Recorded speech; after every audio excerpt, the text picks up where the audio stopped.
Primeiramente, gostaria de dar boa noite a todos os presentes, em especial agradecimento aqui ao Dr. Alisson pelo convite, aos professores presentes, muito obrigada por esta honra de poder retornar aqui à universidade onde eu me formei há quase 30 anos. Gente, eu estou velha, não? Vocês não se assustem, tá? Eu sou um pouquinho idosa, mas eu tenho uma cabecinha boa ainda. Então, muito obrigada a todos, muito obrigada, professor Alisson, professor Rogério, professora Nivalda, professora Cris e a todos os presentes. Bom, nós vamos falar aqui hoje sobre os meios extrajudiciais que a gente tem nas nossas mãos para a gente resolver controvérsias que já não são mais necessárias a presença do judiciário. Né? Então, eu, principalmente, fui formada com a cabeça de que tudo nós tínhamos que ir para o litígio. Né? Então, vamos bater as portas do judiciário para que nós possamos, então, ter o nosso direito respeitado. Hoje, essa ideia está mudando. Ela está mudando a passos muito largos e muito rapidamente. Talvez vocês já saibam que o Código Civil, nosso Código Civil, né, de 2016, né? 16, CPC de 2015, o Código Civil de 2002. Nossa, está falando, o tempo está passando e a gente acaba até se confundindo. O Código Civil de 2002, ele vai ser, então, modificado. E vão haver modificações profundas, principalmente no que diz respeito à extrajudicialização. Então, uma coisa que eu venho tentando incutir na cabeça daqueles que nos ouvem, né, daqueles que convivem conosco, que a gente não precisa mais nos socorrer do Poder Judiciário para resolver questões que a gente poderia ganhar dinheiro. Eu estou falando nós, e estou comparando vocês, todos que serão advogados daqui a pouco, né? Vocês são alunos aí do 9º ano, não é isso, professor? Muito bem. Então, daqui a pouco vocês serão advogados como nós, né? Como eu, vocês vão trabalhar, e a gente está deixando dinheiro na mesa. Porque um processo, hoje em dia, um processo judicial, ele não demora menos do que 5 anos, sendo bastante otimista, tá? Dependendo da comarca, se você tem comarcas aí que não tem nem juízes para julgar os processos, eles levam muitos anos.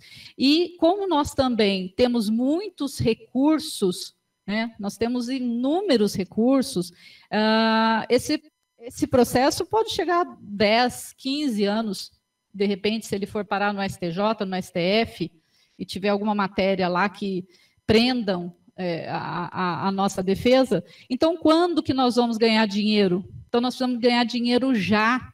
E como é que a gente ganha dinheiro já? Pelo extrajudicial, pelos cartórios, através do cartório de notas e através do cartório de registro de imóveis. Especialmente nessas duas matérias que nós vamos falar, que é da adjudicação compulsória e da usucapião, nós temos essa possibilidade. Antigamente, a usucapião era uma coisa que todo mundo tinha pavor, até de ouvir falar. Né? Muita gente, inclusive, fala o nome incorreto, né? O usucampeão. Uso campeão. E é campeão mesmo, porque quem consegue, no judiciário, ter uma procedência de uma usucapião, parabéns. Gente, eu conheço caso real, que o proprietário do imóvel, ou o possuidor, na verdade ele não era proprietário, né, que aí nós vamos ter que definir muito bem o que é posse e o que é propriedade. O proprietário do imóvel levou, o posseiro, aliás, levou 45 anos para conseguir o título de posse dele. Então, você pensa bem. Óbvio que eu também não pretendo esgotar a matéria. Essa matéria parece simples, mas, ao mesmo tempo, ela é bastante complexa. Alguém me ajuda aqui que não está... Acho que desligou. Não sei se vocês estão enxergando bem, talvez desligar alguma luz, porque quem estiver aqui no online também talvez não vai conseguir acompanhar muito bem. Gostaria também de agradecer a presença de todos, né, que estão nos assistindo online. Muito obrigada por vocês estarem aqui presentes. E vamos juntos tentar aí aprender algumas coisinhas, algumas nuances deste instituto. Acho que ficou bom. Assim está ótimo. Muito bem, pessoal. Então, vamos começar falando um pouquinho de como foi criado, né? De onde surgiu essa ideia da adjudicação compulsória, né? O Instituto ele foi encartado na Lei 14.382, de 2022. Isso foi considerado uma inovação em prol da sociedade. Porque, na verdade, esse Instituto da Adjudicação Compulsória, ele não é novo, ele não é nenhuma novidade, isso já existe, né? Nós antigamente já entrávamos, e ainda podemos entrar no judiciário para requerer a adjudicação compulsória. Então, só para mostrar para vocês aqui em números daquilo que eu falei no início, de que a justiça ela já está assoberbada de trabalho, e se a gente optar por um litígio judicial, nós vamos levar muitos anos. Até 18 de dezembro de 2023, tramitava no Brasil um acervo de 84 milhões de ações judiciais. São dados reais, 84 milhões. De acordo com o relatório de Justiça de 2023, foram propostas mais de 31 milhões de ações e um incremento de 10% em relação ao ano anterior. Então, vejam esses números. Como é que um judiciário pode julgar 84 milhões de ações? Quantos anos vai levar para nós, advogados, podermos ter os frutos, receber os frutos daquilo que a gente plantou, né? Dos clientes que querem ver a justiça, eles também querem, porque as pessoas também querem ver rapidamente o resultado daquilo que ela está propondo, do que ela tem intenção de conseguir. Bom, então, como exemplo voltar um pouquinho aqui, como exemplo da desjudicialização dos divórcios inventários, né, desde a Lei 11.441 de 2007, ela retirou do Poder Judiciário mais de 2 milhões de processos, resultando em uma economia aos cofres públicos que supera os 5 bilhões de reais. Então, são números muito expressivos. Pensa o que realmente os advogados conseguiram botar para dentro do seu bolso. De novo, vamos aqui, eu estou defendendo a classe, tá, gente? Estou defendendo a nossa classe, porque eu acho que quando a gente faz direito, é a justiça, mas ele também é o nosso ganha-pão. É daqui que a gente vai tirar o nosso ganho. Então, não adianta eu também romantizar o judiciário e falar, não, vou procurar o judiciário para que eu ganhe lá na frente, sabe Deus quando? Os honorários sucumbenciais. Então, vamos ganhar antes. Bom, então, nesse viés, por meio da Lei 14.382, de 27 de junho, o legislador brasileiro trouxe mais uma inovação no avanço dessa desjudicialização, que é a adjudicação compulsória extrajudicial. Ela veio incluída na Lei de Registros Públicos, na Lei 6.015 de Registros Públicos, que teve aí alguns dos seus artigos modificados, especialmente o 216, mas a gente vai falar um pouquinho mais lá para frente. Então, só para a gente também contextualizar aqui, o que significa adjudicar? Você já tinha ouvido falar em adjudicação compulsória? Alguém conhece o que significa isso? Legal. Então, adjudicar significa conceder a alguém ou reconhecer-lhe algo, entregar legalmente, ou estabelecer condição para realizar o reconhecimento de algo. Do ponto de vista jurídico, consiste em dar a uma das partes uma propriedade contestada. Agora, compulsória significa tudo aquilo que possui a capacidade de compelir. Compelir é quando eu obrigo alguém a fazer alguma coisa. Então, Por isso que se chama adjudicação compulsória, que além de ela estabelecer essa condição para a pessoa te dar aquilo que você precisa, ela vai te dar compulsoriamente, ela vai ser obrigada a te dar o seu direito. Ele já vem previsto, né, então, no Código Civil, nos artigos 1417 e 1418, eu pus aqui só para a gente ter uma contextualização, mas depois vocês podem ver melhor aí no Código, eu não vou ficar lendo para vocês artigo de lei aqui, mas é interessante a gente saber que ele já vem, né, previsto, e lá atrás, né, então em 2002, o legislador já previu que o promitente comprador titular de direito real, ele pode exigir do promitente vendedor ou de terceiros os direitos que foram cedidos.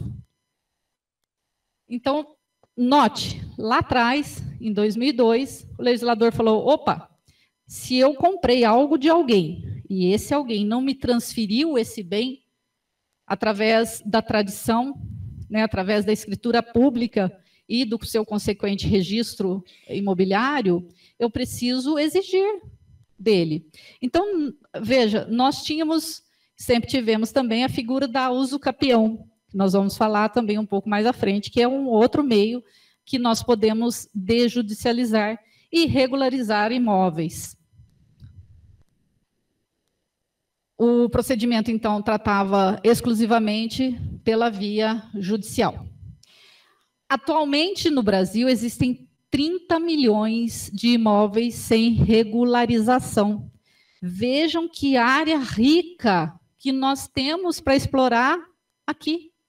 São 30 milhões de imóveis sem regularização. São 30 milhões de pessoas que precisam fazer alguma coisa nesse bem dele, nessa posse, para que ele tenha propriedade. Então, é muita gente, nós temos aí um leque muito grande. De novo, eu falo para vocês, senhores, senhoras, nós temos deixado dinheiro na mesa. Então, quem tiver um passo à frente vai ter mais sucesso aí na sua vida profissional. A falta de regularização de imóveis pode causar várias coisas. A principal que eu falo para vocês é a insegurança jurídica. Porque se eu não tenho meu imóvel regularizado, então vamos imaginar que eu comprei uma casa através de um contrato de compra e venda e que eu guardei na minha gaveta. Eu quero vender este imóvel. Então, o comprador, para ele poder adquirir o meu imóvel, ele vai precisar de um financiamento imobiliário. Ele vai conseguir através apenas deste contrato de gaveta? Não. Ele tem que ter a propriedade, porque até então ele tem apenas a posse. Né? Então, essa diferença ela é essencial para a gente saber diferenciar aquele que tem o imóvel regularizado daquele que tem o imóvel irregular, que são esses 30 milhões de imóveis. 30 milhões de domicílios urbanos não têm escritura. Bom, além da desvalorização e a dificuldade de vender, o risco de perder. Por quê?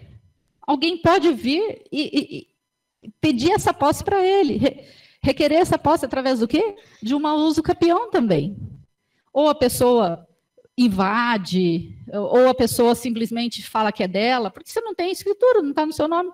O cara vai lá, atravessa um contratinho entre terceiros na sua casa, você não está nem sabendo. Daqui a pouco, quando você acorda, tem alguém batendo e fala, sai. Como assim? A casa é minha. Sai, eu comprei essa casa. Aqui, ó, o documento. Não, mas eu também tenho um documento. Esse cara foi esperto. Ele foi lá no registro de imóveis. Quem tem preferência? O primeiro ou o segundo? Quem comprou e não registrou? Ou quem comprou, passou a escritura, foi lá e registrou? Porque é muito comum isso, viu, gente? Parece uma aberração a gente falar que um proprietário vende um imóvel 2, 3, 4 vezes, mas isso acontece. Isso acontece. A gente vê bastante caso. Então, quem não registra não é dono. É um jargão popular, mas muito bem aproveitado nesse caso. Então, o procedimento de adjudicação compulsória, que eu já disse, não é uma espécie nova, né? Tal como ocorreu com o inventário com o usucapião, na verdade, é um novo caminho, né? Uma nova via para que a gente possa fazer essa regularização dos imóveis, dos nossos imóveis e dos imóveis dos nossos clientes. Claro que não é todo este mar de rosas. Nós estamos falando aqui do extrajudicial, mas não é uma coisa simplesinha também. Ah, vou lá no cartório, faz aí que eu tenho o título na minha mão. Após a sancionada, então, a Lei 14.382, como eu falei para vocês, inseriu na Lei 6.015/73, que é a Lei de Registros Públicos, o artigo 216b. O que esse artigo fala? São legitimados a requerer a adjudicação o promitente comprador ou qualquer dos seus cessionários ou promitentes cessionários ou seus sucessores, bem como o promitente vendedor, representados por advogado. Veja bem, nós temos duas figuras aqui. Eu estou falando de promitente comprador, mas eu também estou falando de promitente vendedor. Então, o vendedor, ele também pode exigir que o comprador passe a escritura para o nome dele. Por quê? Porque, senão, ele também pode responder por vários tributos que não são mais devidos. Como, por exemplo, o IPTU, a prefeitura vai cobrar IPTU, né? Se tiver alguma multa, alguma construção irregular, vai chegar na casa de quem? De quem vendeu e não transmitiu pela tradição, não fez a escritura pública de compra e venda, ou de dação, ou de permuta, ou de cessão de direitos hereditários. Nós também vamos ver mais adiante que é possível também. E uma coisa que vocês devem prestar bem atenção, olha, representados por advogado. Olha nós aí de novo. Olha o dinheiro ficando na mesa. Então, nós precisamos, sem dúvida nenhuma, dar valor ao extrajudicial, às conciliações, aos meios diferenciados de resolução de conflitos, né? Não só o judiciário pode resolver nossos conflitos. Então, a lei, ela deixa muito claro o que a gente precisa, então, para fazer a adjudicação. Nós precisamos do instrumento de promessa de compra e venda, ou de cessão, ou de sucessão, quando for o caso, porque, na verdade, o que pode acontecer? Promessa de compra e venda, ok. Vocês sabem o que é uma cessão? Cessão de direitos? Eu tenho, exatamente. Eu tenho um direito, eu comprei do loteador A e estou vendendo para um terceiro interessado, que seria o C. Então, eu vou fazer uma cessão de direitos, daqueles direitos que eu tenho sobre aquele imóvel, para o C. Muita gente faz isso uma ponte direta, sem passar pelo B, e faz diretamente para o C. Isso também não é legal. Por quê? Primeiro que você vai estar fazendo uma sonegação fiscal, né? Tem uma sonegação tributária fiscal aí no meio. E segundo que você não tem essa segurança jurídica. E se eu passar, por exemplo, para o professor Rogério, um contrato que tem eu tenho um financiamento com a Caixa Econômica Federal. Eu simplesmente vendo aquele imóvel para o professor Rogério e ele continua a pagar as minhas parcelas. A parcela está no meu nome. Se ele deixar de pagar, quem é que a Caixa vai processar? Eu, Rose. Eu vou tomar vou ter todos os problemas possíveis que a Caixa vai vir cobrar de mim. Mas eu já vendi tem 5 anos. Eu não estava nem sabendo que ele não pagou. Então, é importante sempre escriturar, fazer direitinho. Cessão, ela é válida desde que tenha a anuência deste terceiro, no caso, a Caixa Econômica ou o vendedor passando para o nome do terceiro. Então, além do instrumento de promessa de compra e venda, da cessão ou da sucessão, que pode ser também, que aquela pessoa que comprou, ela faleceu. E meu pai comprou, ele nunca ligou de passar a escritura, botou lá na gaveta, quando eu vou ver, ele morreu. Mas tem a casa, né, para a gente herdar. Como é que você herda uma casa só de posse? Tem como fazer inventário de posse? Tem. Tem como você escriturar e passar para o seu nome? Não. Então, primeiro, a gente tem que passar pelo inventário. E aí, sim, através do inventário, a gente pode requerer em nome dos sucessores, né? Eu vou falar em nome dos sucessores, vou passar esse imóvel, então, para a minha família, para poder vender para terceiros. Além do mais, é necessário a gente ter a prova do inadimplemento. Como é que eu caracterizo que eu precisei da escritura, eu pedi para o vendedor me passar a escritura, mas ele nunca ligou, não me deu a menor moral. Ele simplesmente ignorou e eu não consigo, não tem escritura. Então, eu preciso constituí-lo em mora. Eu preciso notificá-lo. Notificá-lo no prazo de 15 dias, que vai ser feito diretamente pelo oficial do registro de imóveis da situação aonde se encontra o imóvel. Ele pode também delegar para o registro de títulos e documentos, o RTD. Né? Ele pode passar essa notificação para o RTD fazer. Até porque, se o proprietário não residir naquela comarca, o registro de imóveis ele não vai até Machado, Areado, Varginha ou qualquer outro lugar para fazer essa notificação. Então, ele transfere ele delega para o cartório de registro de títulos e documentos. Entre os outros documentos necessários para a gente poder requerer a adjudicação compulsória está a ata notarial lavrada por tabelião de notas. Eu diria que este aqui, eu pus em vermelho, é o documento mais importante que nós temos para requerer a adjudicação compulsória.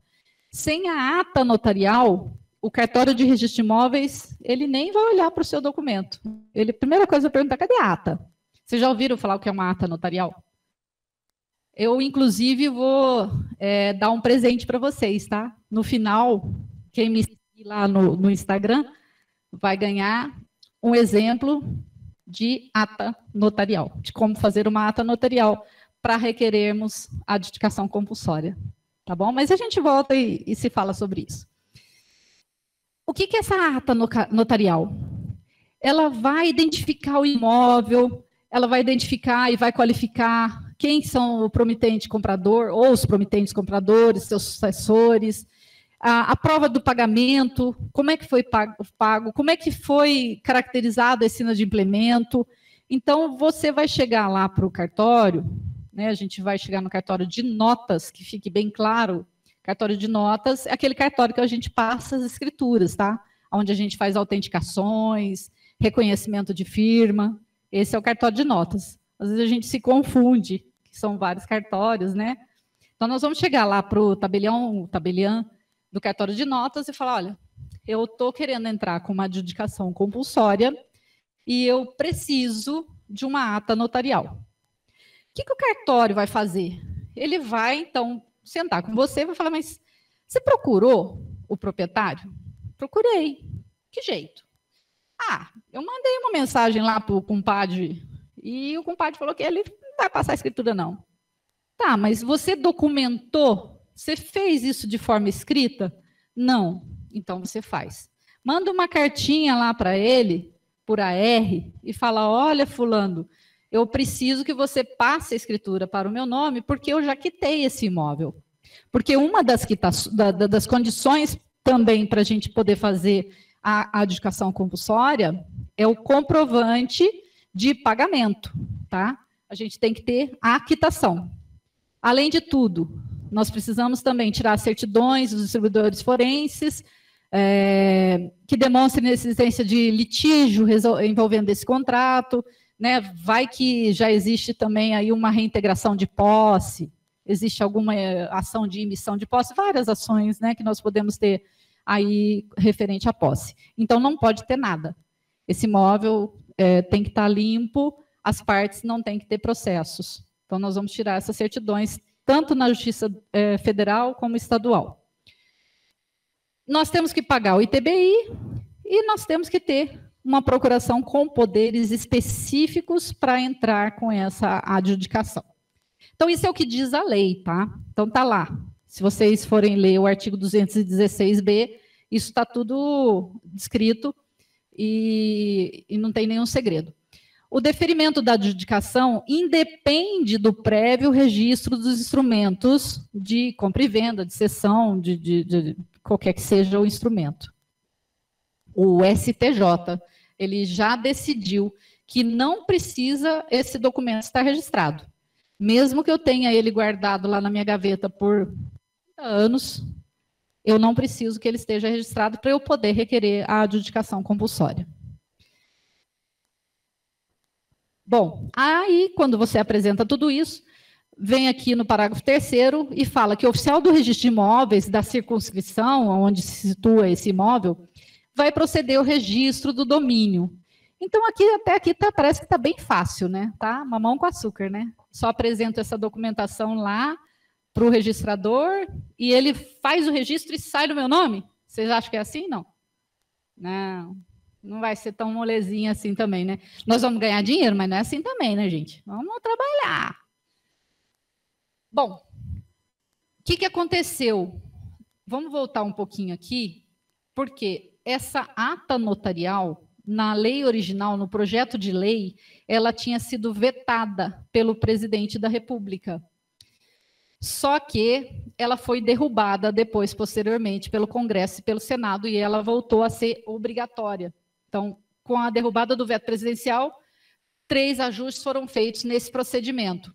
Se tornou obrigatória, o que chamamos da ata notarial de especialização, e, conforme dito, é dispensável o prévio registro também da promessa de compra e venda. Isso, inclusive, está sumulado pelo STJ. Sumulado é quando não existe mais nenhuma dúvida, não existe nenhuma outra turma, não existe nenhum outro entendimento dentro daquele tribunal, que é um tribunal superior, né, o nosso STJ, de que essa matéria possa ser revista.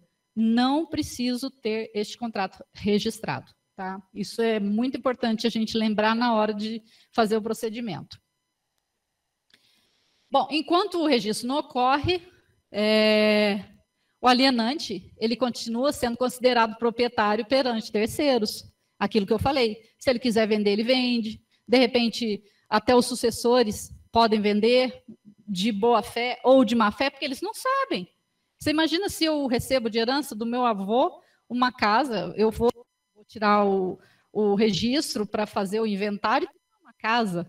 Opa, que bom! Vou ganhar aí uma casa de herança. Só que isso já foi vendido e ele não sabia. Então, isso é muito importante que a gente faça todo o procedimento de regularização desse imóvel. A adjudicação ela tem a finalidade de possibilitar a obtenção do registro definitivo, porém, como eu disse, não é fácil, né, de obter esse registro no registro de imóveis. Como exemplos de impedimentos, nós citamos quando o proprietário ou o comprador se recusa a realizar a escritura, mesmo após cumpridos os termos de promessa e o pagamento total do preço ajustado. Ou quando ocorre, né, o falecimento do vendedor antes de se efetuar a escritura de compra e venda. Então, isso aqui está corroborando isso que eu disse anteriormente. Nós precisamos ter algum papel, algum sinal de que aquilo foi comprado e foi pago. Eu tenho que ter o comprovante de quitação, porque também se foi pago parcialmente, então vamos imaginar também uma hipótese de que eu devia 30 parcelas, no meio do caminho o vendedor morreu, eu falei, oba, eu não preciso pagar mais, eu paguei só 20, 10 deixa para lá, não pode. Aí eu não teria como entrar com pedido de adjudicação compulsória, tá? Que fique bem claro. Eu estou indo muito rápido, gente. Se alguém tiver alguma pergunta, fiquem à vontade, não deixa a pergunta para o final, não, tá? Pode fazer agora. Não me importo de responder, não. Pode me interromper. É possível. Você leva também, de novo, ao cartório. Hoje nós podemos fazer o inventário de forma extrajudicial, desde que nós tenhamos, então, alguns requisitos da lei, que serem todos maiores e capazes, embora isso também esteja mudando um pouquinho, já existem aí muitos precedentes que, mesmo com menores, nós podemos fazer extrajudicialmente, mesmo que se tenha aí um testamento, nós também podemos fazer extrajudicialmente. Então, você apresenta esse título de posse para o tabelião, e o tabelião vai lavrar uma escritura de inventário da posse do imóvel, mas lá vai estar escrito somente posse. Agora, você vai conseguir registrar? Não, porque posse não se registra. Eu não tenho como, tem alguns juristas aí, ou doutrinadores, que eles estão escrevendo ser possível você fazer ou pedir uma certidão de posse. Até hoje eu não vi nenhum cartório, nenhum registrário ser tão ousado e fazer lá a escritura de posse. Ele vai saber que você mora ali, que realmente é seu. É muito difícil, né? Você dar essa certidão de posse. Então, ela não é registrada, não é registrável, mas você faz inventário.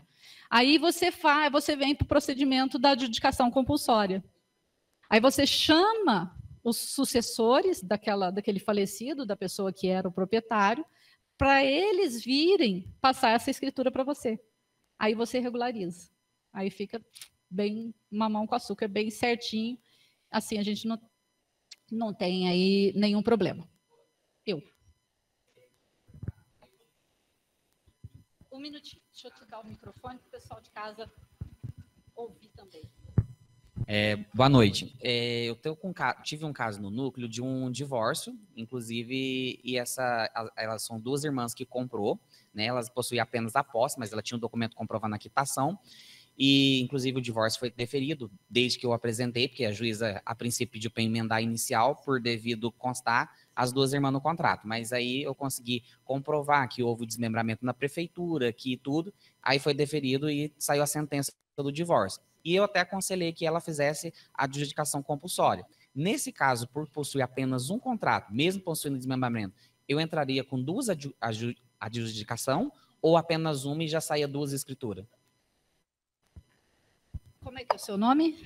Oi, Jefferson. Excelente pergunta, que isso vai esclarecer para muita gente.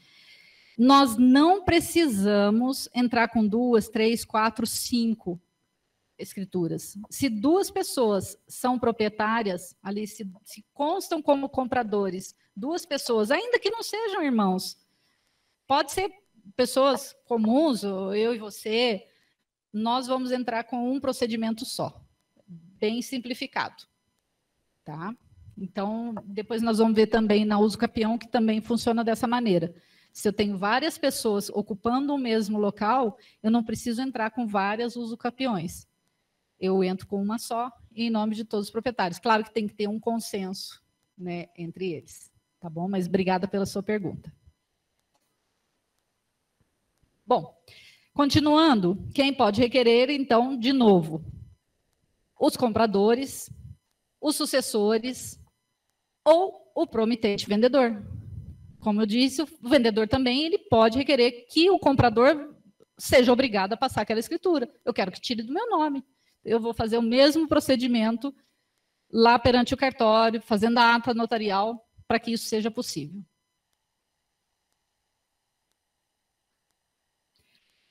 Bom, e se o dono do imóvel já faleceu?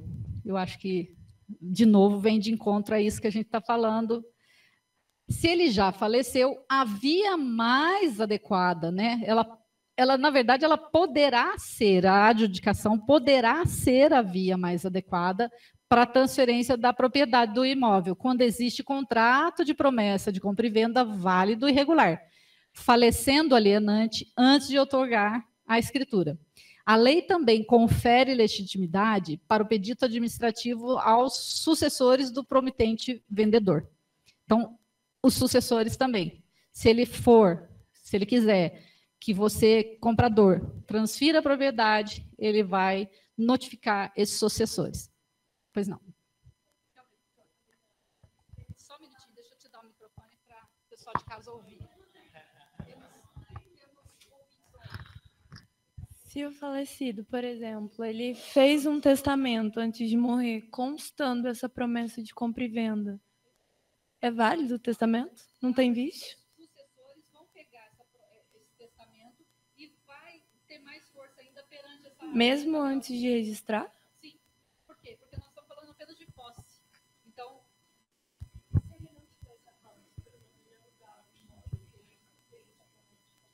O aluguel, você troca posse por dinheiro. Simplesmente isso. Você está me pagando a minha posse. Então, não muda nada. Então, mesmo que os sucessores, eles tenham lá um testamento, foi deixado um testamento pelo seu pai, por exemplo, vocês podem entrar com o pedido de adjudicação compulsória para ser feita a escritura. Não muda nada, porque ainda que eu não tenha a posse direta, eu tenho a posse indireta por ser uma locação. A locação, ela troca dinheiro por posse. Enquanto você estiver me pagando, eu te dou minha posse, a sua posse. Se você parar de me pagar, é aí que a gente entra com as ações para reintegrar esta posse. Ficou claro? Obrigada pela pergunta.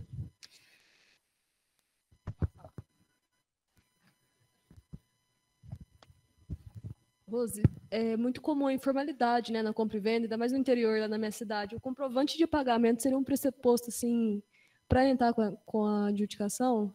Tipo assim, é muito necessário, eu tenho que passar por um processo de conhecimento?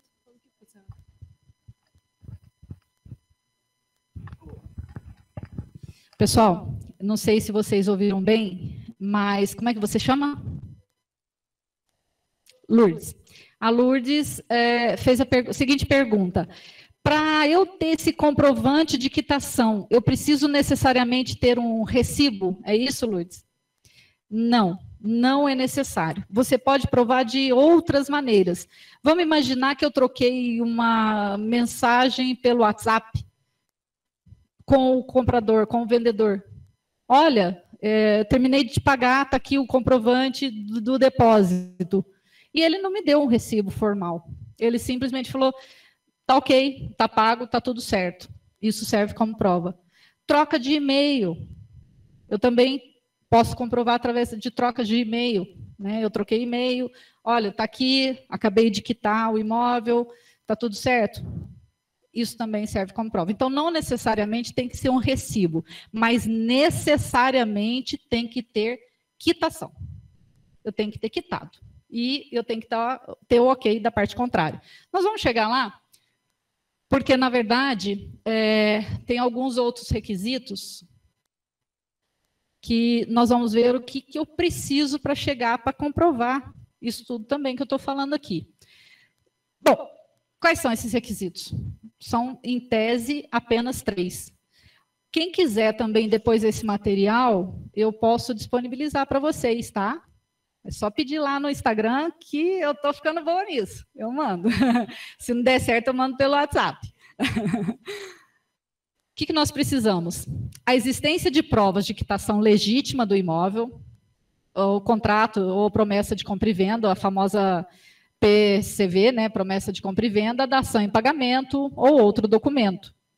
Com recibo de quitação do imóvel. Está vendo que eu pus umas estrelinhas aqui? Justamente para falar sobre o recibo. Esse recibo não necessariamente tem que ser um recibo formal. Pode ser qualquer outro meio de prova. E nós podemos comprovar que, de fato, esse imóvel foi pago.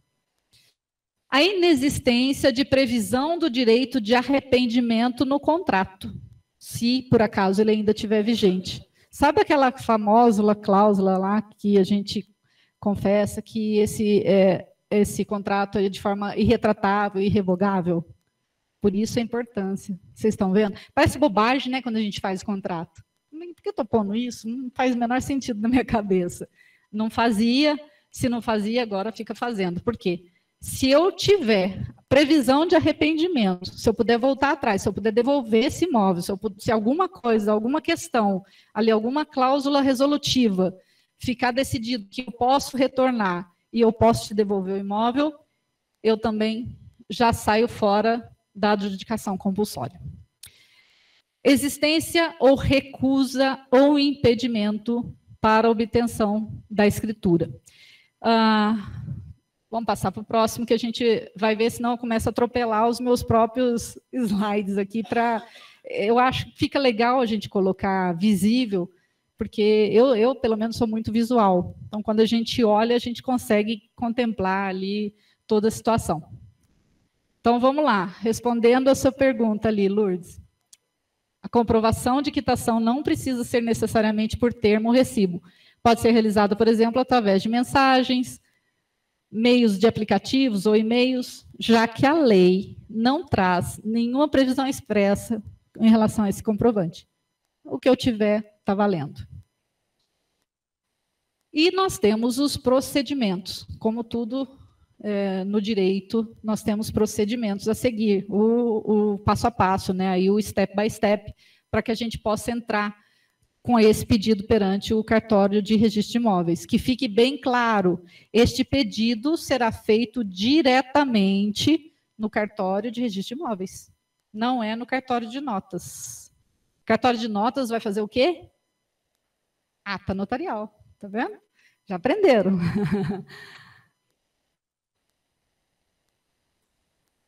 Como é que é? E o mocinho do cartório está aqui, tem que tomar cuidado. Ó. Se vocês precisarem, é só chegar lá que ele faz na hora. Ai, que legal, nós temos um representante de cartório de notas aqui presente. O que nós vamos precisar? Nós vamos precisar de um requerimento, certo? Nesse requerimento, a gente vai precisar pedir a notificação, nós vamos precisar indicar um endereço de localização, se ele, por acaso, for diferente daquele endereço que consta no contrato, o contrato pode ser muito antigo, esse dono pode não morar lá, e a gente tem que correr atrás para descobrir onde é que está esse indivíduo, né? Os vendedores aí, ou o vendedor. Após esse protocolo, aí que vai se iniciar o prazo de 10 dias úteis para o cartório registrador fazer a qualificação. Em seguida, ele deverá, né, o oficial do registro de imóveis, providenciar a notificação do interessado para que se manifeste no prazo de 15 dias úteis, quanto ao inadimplemento da sua obrigação de celebração do título definitivo. Por que será que o legislador está exigindo isso? Eu já notifiquei, eu já provei para ele, através da ata notarial, que eu tentei de tudo para aquele vendedor me passar a escritura, e ele não me passou. Então, por que ainda precisa de 15 dias para o registrador notificar e ele se manifestar? O que vocês acham? Por causa de que isso aí? Para a gente evitar fraudes. Vejam só, tem fraude de tudo quanto é jeito. Até aqui a gente tem fraude. Por que a gente tem fraude? Porque se eu posso ir diretamente num cartório de registro de imóveis e falar para o registrador, você faz para mim aí o registro, já que o fulaninho ali não quis passar a escritura, o que eu estou ganhando? Os emolumentos da escritura. Eu estou pulando o cartório de notas. Eu estou deixando de pagar os emolumentos do cartório de notas. Eu não vou deixar de pagar o ITBI. O ITBI é uma condição básica para a gente ter a adjudicação. Mas para que se evite fraudes, principalmente um conluio, de repente, entre os dois, ele vai notificar. E aí, o vendedor vai ser notificado nesse endereço, e se, por acaso, ele não estiver trabalhando, ele morar num prédio, vai ser possível fazer essa notificação por hora certa. Né? Também como acontece no processo civil. Se a gente vai fazer uma notificação de dívida, por exemplo, nós podemos pedir a notificação por hora certa, não é assim? Porque ele não foi encontrado, ele está dificultando alguma coisa. Então, o oficial do registro de imóveis ou do RTD vai poder certificar que ele está se escondendo, está se ocultando, ou não quis receber, enfim. Opa! Frustrada a notificação pessoal, é possível a publicação de edital. Então, vamos imaginar uma outra hipótese. que eu comprei esse imóvel há 30 anos, eu não tenho a menor ideia aonde que esse sujeito foi morar. Ou, de repente, ele foi morar no exterior. Ou ele morreu. Eu não sei o que aconteceu com ele. Então, eu posso, pedir e o registro vai analisar se é possível fazer essa notificação por edital. Mas, sim, é possível fazer a notificação pelo edital. Inclusive, está previsto no CPC, e aqui está dizendo que necessita ser regulamentado pela Corregedoria de Minas Gerais. Mas os cartórios imobiliários, eles já não estão mais necessitando dessa regulamentação. Eles, na verdade, estão se pautando aqui, nós vamos ver, um pouquinho mais para frente, tem o artigo 440 dos registros públicos que eles podem fazer a notificação por edital. Bom, então, falando especificamente sobre a ata notarial, como eu disse, ela é especialização, ela é um documento obrigatório para eu requerer a adjudicação. Ela é feita através do cartório de notas e ela se destina a individualizar elementos de especialidade subjetiva e objetiva. Né? O que são as subjetivas? São os contratos preliminares, ou cessão. Imagina que eu comprei um imóvel depois que um familiar faleceu e os herdeiros quiseram vender antes de fazer o inventário. Muita gente faz isso e não faz da forma correta como deve ser feito, que também deveria ser através de uma escritura pública de cessão de direitos hereditários. Mas as pessoas fazem de forma particular, fazem ali uma cessãozinha, bota dentro da gaveta e deixa o negócio correr. Essa ata também ela vai ter especificidade objetiva, né? A prova do pagamento e a caracterização da recusa da outra parte à celebração definitiva, o comprovante do recebimento inequívoco da notificação e da contranotificação ou da sua recusa. Então, antes da gente chegar no cartório de notas e pedir essa ata notarial, nós devemos já ter esgotado todos os meios de notificar os vendedores, ou o vendedor. Tá? Então, a gente precisa chegar lá com provas. Ó, eu tentei de tudo. Mandei o WhatsApp, não me respondeu, o telefone não é mais dele, o endereço, o correio devolveu a notificação, eu não sei, ele não me atende. Então, nós precisamos ter essas provas. Aí existe também uma antinomia, né? Está conflitando aqui, na verdade, essa interpretação desse inciso 2º e inciso 3º do parágrafo 1º do artigo 216. Os doutrinadores falam que é o seguinte, a melhor interpretação é de que a ata notarial de especialização noticiará os documentos apresentados pelo interessado, comprovando a recusa da outra parte à celebração do contrato definitivo, como uma prova de conversa por WhatsApp ou até mesmo uma declaração unilateral do próprio interessado. Mesmo que o interessado não tenha provas documentais, o notário deverá satisfazer-se com a declaração unilateral dele, a ser devidamente consignada na ata notarial de especialização. Vocês entenderam o que é isso? Então, vamos dizer, eu cheguei no cartório, eu não tenho nenhuma prova. O serventuário do cartório de notas ele vai ter que acreditar na minha palavra. Como é que nós vamos tirar a prova dos 9 quando o registro de imóveis mandar a notificação para a casa daquele vendedor? Aí ele vai saber se eu estou falando a verdade ou se eu estou falando mentira.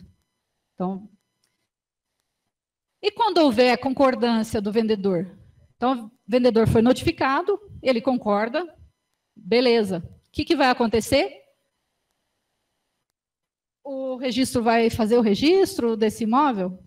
Não.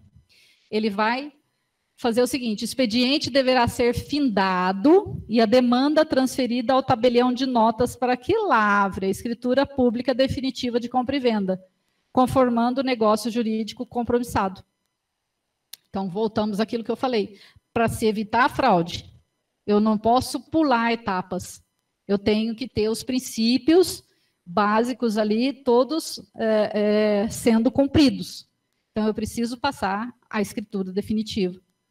que seja de cessão, que seja de permuta, que seja de compra e venda. Eu preciso do contrato. Por quê? Porque o comprador falou, não, tá joia, eu vou aí, eu vou assinar, não tem problema. O registrador, então, ele vai certificar e vai nos mandar de volta para o cartório de notas para que a gente possa, então, lavrar a escritura.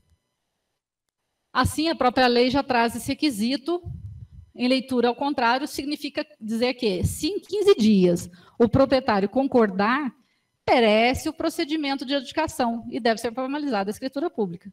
Repisa-se, se faz necessária para que se evitem fraudes com a simulação do expediente da adjudicação compulsória extrajudicial, ou mesmo da uso capião para realizar a transmissão da propriedade de forma transversal, sob os riscos da evasão tributária. Então, todo esse procedimento é para que se evitem fraudes. Tá bom? E se houver discordância, mas é uma discordância motivada pelo vendedor? Então, por outro lado, nos parece claro que, havendo a expressa recusa do vendedor, de forma fundamentada, que seja bem dita, né, o registrário também vai encerrar esse procedimento, esse processo. Isso porque a pretensão resistida se demonstrou não apenas para os fins formais, mas também no sentido jurídico, para uma das partes do negócio jurídico. O procedimento deverá, então, ser encaminhado para a via judicial, servindo o procedimento extrajudicial de instrução hábil a subsidiar a decisão judicial. O que significa isso? Vamos trocar em miúdos. Significa dizer o seguinte: eu, vendedor, falo para o cartório, olha, eu não passei a escritura para ele ainda, porque falta ele me pagar uma parcela. Ele não quitou. Ele simplesmente não quitou. Ele está falando que quitou, mas cadê a prova? Então, o que acontece? Há um litígio. Havendo litígio, vai para o judiciário. Bom, restará inviabilizado, evidentemente, o registro, porque vai estar ausente o requisito mais caro que permeia o movimento da desjudicialização das serventias extrajudiciais, qual seja o consenso ou não existência de pretensão resistida. Vocês já viram, né, falar no divórcio extrajudicial? Ah, que honra! Obrigada pela presença. Obrigada. Agora fiquei nervosa. Vamos lá. Vocês perderam a melhor parte que eu estava falando aqui, que é extremamente essencial que se faça a escritura de compra e venda. Sem a escritura de compra e venda pode haver o quê? Fraude. E a ideia do legislador é evitar a fraude. Por isso que, se eu tenho um processo de adjudicação compulsória extrajudicial, eu tenho que ter todo o cuidado com a ata notarial. Essa ata notarial ela tem que ser muito específica, muito bem feita, e que vai dar resguardo para o cartório de registro de imóveis poder notificar e saber se isso está sendo um negócio simulado, uma fraude ou não. Porque eu posso pular a fase do cartório e ir direto para o registro, e eu não pago os emolumentos do cartório. Entendeu? Então, assim, a gente evita a fraude. E se não houver o consenso também, é o Poder Judiciário quem vai decidir. Então, a mesma coisa de um divórcio. Se eu estou fazendo um divórcio extrajudicial, mas uma das partes não está confortável, não está querendo, e o cartório está percebendo ali que tem algum problema, ele vai falar, olha, aqui encerra o nosso processo, nós vamos mandar vocês para o judiciário, porque não há nenhum consenso. E se não houver resposta do proprietário vendedor? Eu notifiquei, eu mandei carta, eu mandei WhatsApp, e ele não fala nada. O que diz o artigo 111 do Código Civil? O silêncio importa a anuência quando as circunstâncias ou os usos o autorizem, e não for necessária a declaração de vontade expressa. Então, significa que se ele calar, ele também consente? Aquele ditado, né? Quem cala consente. Será que se aplica aqui? O que você acha, Jefferson? Não, né? Acho que também não. Aí também, de novo, vai de todo o procedimento que o cartório vai fazer para chegar na verdade real. Não se deve entender o silêncio segundo a noção vulgar quando a questão for jurídica, pois nesta importa não só o não falar, como o não fazer. Então, não só ele não falou, como ele não fez. Tampouco é possível dar guarida ao ditado popular, quem cala consente. Para que seja possível utilizar-se desse remédio processual, é necessário apresentar a comprovação de quitação integral do valor acordado entre as partes para alienação do imóvel, uma vez que só é possível exigir o cumprimento das obrigações pela outra parte após o adimplemento das suas obrigações. Isso está previsto aqui no 476 do Código Civil. Então, eu tenho todas as características. Eu tenho a recusa do vendedor, eu tenho a prova de quitação. Aí sim o procedimento o registrador vai poder fazer o registro dessa adjudicação e vai me dar a titularidade do imóvel. Então, quem cala, nesse caso, não consente. Pois não. Boa noite. Mas então, como o caso do quem cala não consente, não vai contra a intimação por edital? Aí que vai vir a próxima fase, né? É aquilo que eu expliquei. Se por acaso ele se calar, mas eu tenho a prova de quitação, eu tenho a prova de que eu notifiquei, eu tenho a ata notarial certificando que, de fato, ele foi procurado, ele não se manifestou. Ele recebeu a notificação, ele está ciente de tudo, mas ele se calou. Ele não foi até o cartório e falar, olha, tá ok, vamos fazer a escritura. Aí ele é citado por edital. Aí, nesse caso, ele está se calando, porém ele está confessando. Você entendeu? Muito bem. Dessa forma, é impossível assegurar que, caso o proprietário vendedor não se manifeste sobre a adjudicação compulsória, estar-se-ia diante de uma impossibilidade do prosseguimento, sob pena de se transformar o instituto em um salvo-conduto para a legitimação dos compradores na posição de legítimos proprietários, acabando, inclusive, com o instituto da usucapião, quando o justo título for promessa de compra e venda quitada. Vocês estão percebendo que vai ter aí uma diferença sutil entre a usucapião e a adjudicação compulsória? Vocês perceberam? Quando que é o caso de eu pedir usucapião, quando é o caso de eu pedir uma adjudicação compulsória?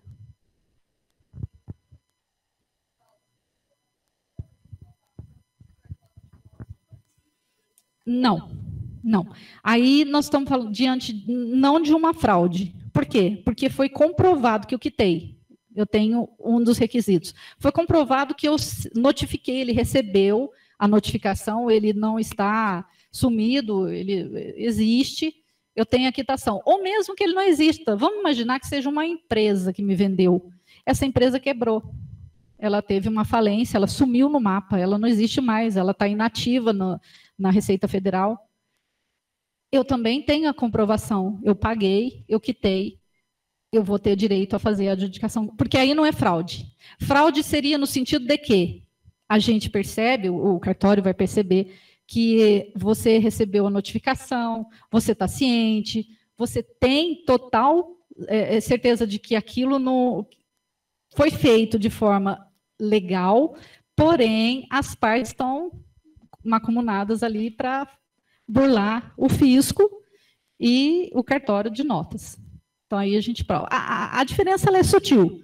O cartório, normalmente, o registrador, ele já tem essa expertise para poder imaginar que aquilo ali está sendo um conluio entre as partes. Ele, imaginando que isso está acontecendo, ele simplesmente tira das mãos dele, devolve para o vendedor, para o comprador, e fala para procurar as vias judiciais, porque ali existe algum indício de fraude.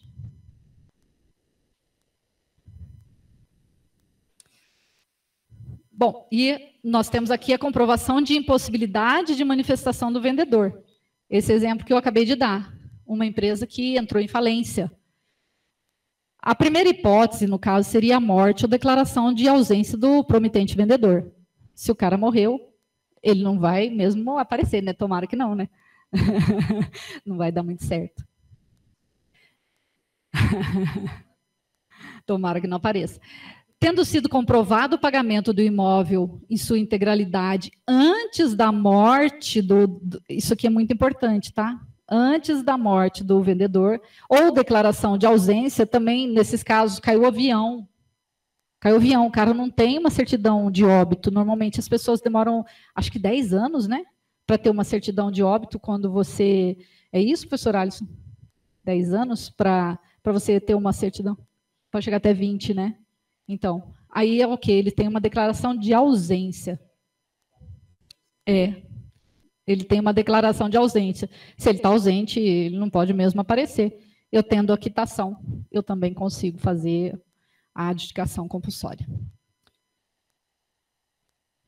Bom, aqui eu acabei de dar o exemplo, a extinção da pessoa jurídica também deve ser uma hipótese de aplicação da adjudicação compulsória, porque, às vezes, vem de loteamentos que nunca foram transferidos, ou loteamentos até clandestinos também, né? E um detalhe, não pode ser bem público. Imagina que eu estou ali num loteamento clandestino, mas aquela terra ela foi invadida. E eu quero o meu título. Eu também não posso pedir nem a adjudicação compulsória e nem a uso capião, porque bem público não é passível de uso capi ou de ter a adjudicação compulsória. Mas essa comprovação é facilmente documentada, porque a gente vai na junta comercial, no próprio registro de imóveis, ou na Receita Federal, a gente consegue essas informações quando se tratar de pessoa jurídica. De novo, a gente fala do silêncio aqui. Apesar de assemelhar-se ao silêncio tratado anteriormente, no nosso sentir, autoriza o prosseguimento da extrajudicial da adjudicação compulsória por se tratar de hipótese de certificação de localização incerta e não sabida do promitente vendedor. Nós, então, juntamos toda uma documentação onde eu provo que ele sumiu, ou que ele está ausente, ou que ele morreu. Morrer é mais fácil, né, que você junta a certidão de óbito. Mas você pode ir atrás dos sucessores. Como dito anteriormente, eu posso chamar os sucessores para passar essa escritura para mim.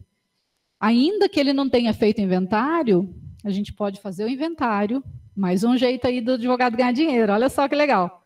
O advogado vai, então, falar, olha, vamos fazer o inventário, então, do seu pai, e depois do inventário, nós, então, fazemos a escritura de adjudicação compulsória para a gente poder legalizar esse bem. Porque não dá para eu fazer uma compra e venda de uma pessoa que morreu. Então, o meio de se legalizar vai ser através da adjudicação compulsória. O registrador imobiliário ele tem fé pública, além do seu dever de diligência, ele vai atestar a não localização do vendedor, o que demonstra que não é possível ao promissário comprador obter a escrituração definitiva, trazendo a adjudicação compulsória extrajudicial como a saída mais célere e segura. E o que ocorre se o notificado não for encontrado, ou se ele for certificado que ele está em local ignorado, incerto ou inacessível? Vocês já ouviram falar naquela expressão, ele está em liens? Os professores aqui do Unifenas falam, ele está em liens, quando a gente vai tentar encontrar um executado, a gente não encontra. Já ouviram falar, não? Liens significa o quê? Local incerto e não sabido. É uma coisinha legal que a gente grava e nunca mais esquece. O oficial registrador poderá autorizar a notificação por edital. Como eu falei para vocês, então foi regulamentado não pela Corregedoria de Minas Gerais, mas sim pelo CNJ, que é a Corregedoria Nacional de Justiça. Tá bom? Artigo 440-X. Com o mesmo prazo de 15 dias úteis, contados do primeiro dia útil posterior à data da publicação. Então, ele vai ter 15 dias para aparecer. Não apareceu, eu faço o registro. Aqui eu trago o artigo 440, mas depois vocês dão uma lidinha na corregedoria, tem na internet, eu não vou ficar lendo esse monte de coisa para vocês vão ficar muito cansados. Tá bom? O registrador de imóveis deve deferir o procedimento da adjudicação compulsória se o promitente comprador comprovar que o proprietário existe, que ele não é falecido ou que a empresa foi extinta, mas se encontra em local incerto e não sabido. Então, corroborando o que eu acabei de falar, a gente consegue ter esse título também registrado. E isso não é fraude. não se trata de uma fraude, porque daí eu comprovei que, de fato, eu tentei de tudo e eu não encontrei, a pessoa morreu ou sumiu. A promessa de compra e venda ou a cessão ou a promessa de cessão deverão estar registradas para possibilitar a adoção do procedimento da adjudicação compulsória pelo interessado. O que eu tinha falado antes mesmo?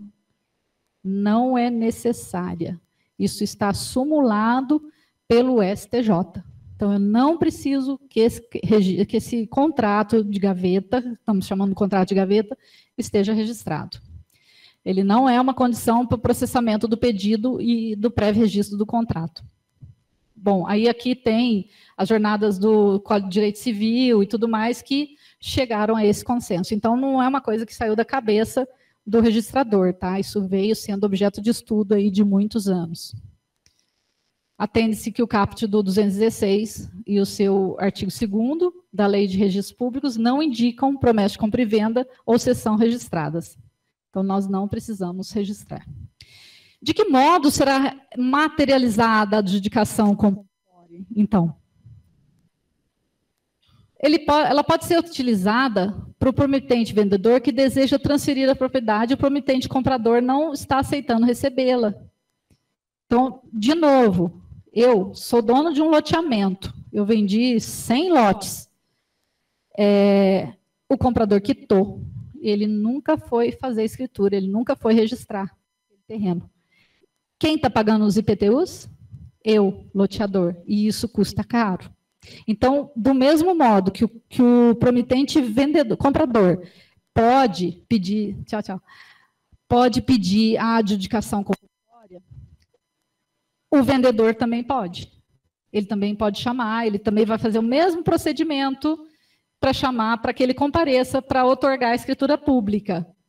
Mas ele vai também fazer, pulando a etapa da obrigação da escritura junto ao tabelionato de notas? Não, só vai fazer naquelas condições. Se ele estiver ausente, se ele tiver morrido, se a empresa tiver sumido. Então, se aplica as mesmas regras, tá bom? A averbação de notícia do procedimento. Aí a gente vai para o finalmente, né? Então, chegamos aqui na averbação. Ainda que falte alguns dos elementos que deve instruir o pedido, o oficial registrador procederá a uma averbação na matrícula do imóvel, noticiando que este é objeto de procedimento de adjudicação compulsória extrajudicial em tramitação na circunscrição registral. Então, ele vai fazer o quê? Ele vai fazer uma averbaçãozinha ali, para não acontecer aquele outro tipo de fraude que eu falei para vocês, de repente, ele vender esse imóvel 2, 3 vezes.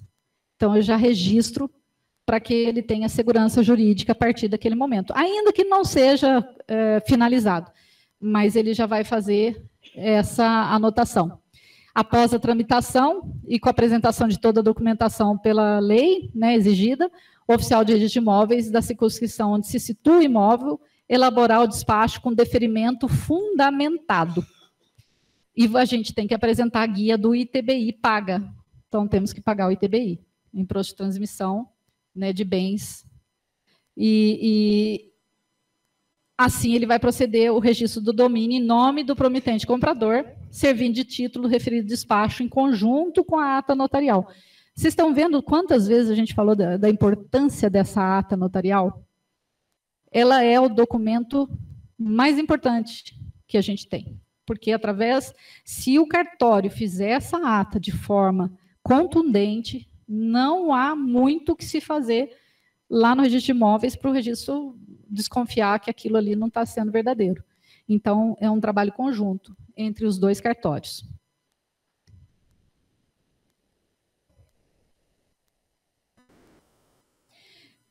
O ITBI é do município. ITBI é uma taxa que você vai, um imposto, na verdade, que você vai pagar para o município. Então, para que eu possa fazer esse registro, o registrador vai me dar uma notificação, vai me enviar, fala, está tudo correto, o procedimento aqui está ok, você, então, paga agora, vai até a prefeitura, que a prefeitura vai fazer a avaliação para expedir a guia do ITBI. E aí você paga e leva. Isso. Normal, como uma compra e venda normal. a própria prefeitura que vai emitir essa guia do ITBI.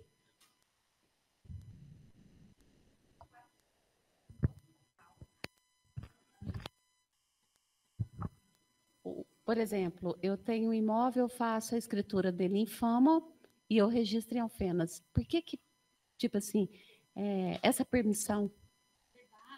Existe. A gente pode até contar aqui com a colaboração da dona Maria Helena, da Vanderlena, que são escritórios de notas. Nós podemos fazer escritura em qualquer lugar do país. Tá? Eu posso fazer escritura lá no Pará. Estou certo ou estou errado? Posso fazer escritura em qualquer local. Agora, o ITBI, ele é recolhido no local do imóvel. O registro tem que ser no local do imóvel. Você não pode registrar em outra localidade. Tá bom? Como é que é? A senhora pode explicar aqui para nós? As partes, a vendedora e o comprador tem que comparecer no cartório e não levar para outra comarca para assinar a escritura, que aí dá nulidade. Ah, sim. Bem lembrado. Na verdade, o que acontece? Também para se evitar fraudes, é muito importante, porque, gente, nós estamos falando de um país com dimensões continentais. Imagina que eu tenho um imóvel aqui em Alfenas e eu compareço num cartório lá de uma cidadezinha do Pará e falo, cartório, passa para mim essa escritura que eu tenho um terreno lá em Alfenas. As partes não vão comparecer pessoalmente. Eu posso estar simplesmente com documentos falsos.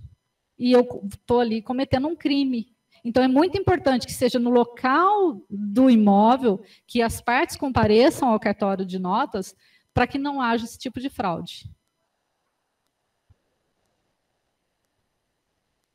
Quer falar no microfone?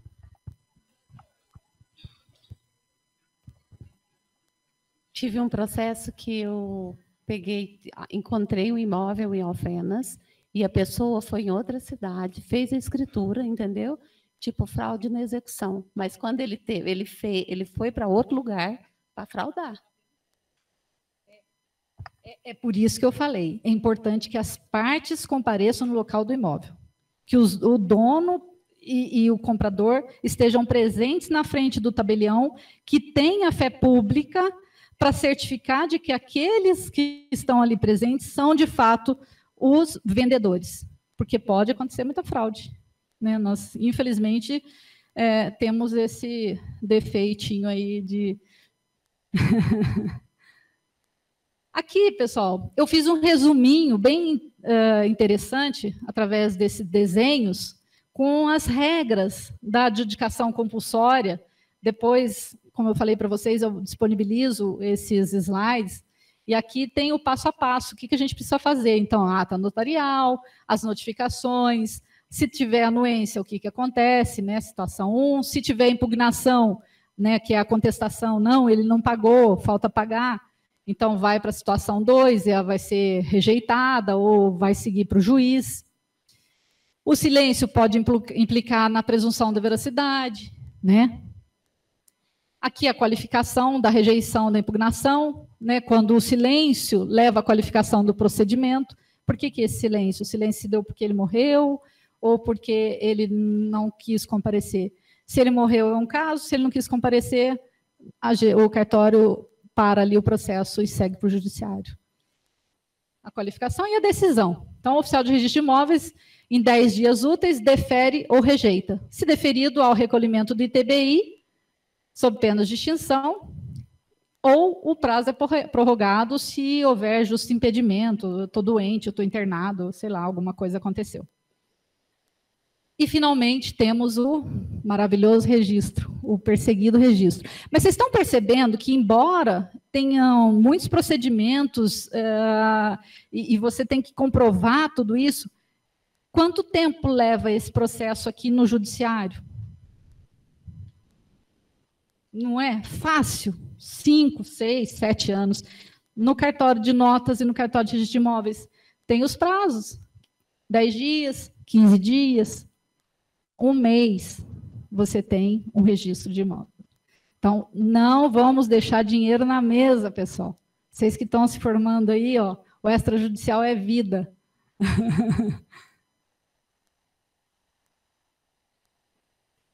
Bom, Então, falei da tal da adjudicação compulsória, eu acho que fui clara. Se alguém tiver alguma dúvida, que me perguntem, estou à disposição.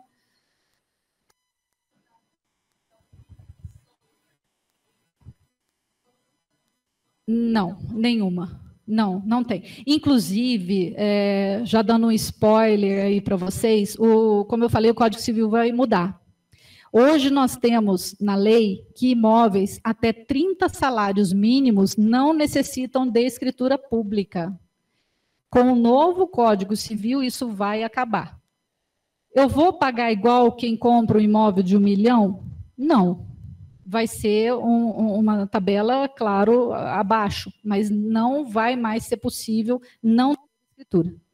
Obrigatoriamente, o Código Civil ele vai instituir a necessidade da lavratura da escritura pública perante o cartório de notas. Então, isenção é o que a menos a gente vai ter. Aí temos também a reforma tributária, que vai mudar bastante coisa em relação até mesmo aos imóveis, mas isso é assunto para uma outra vez. Se vocês quiserem me ouvir, eu venho aqui contar para vocês. Tá bom?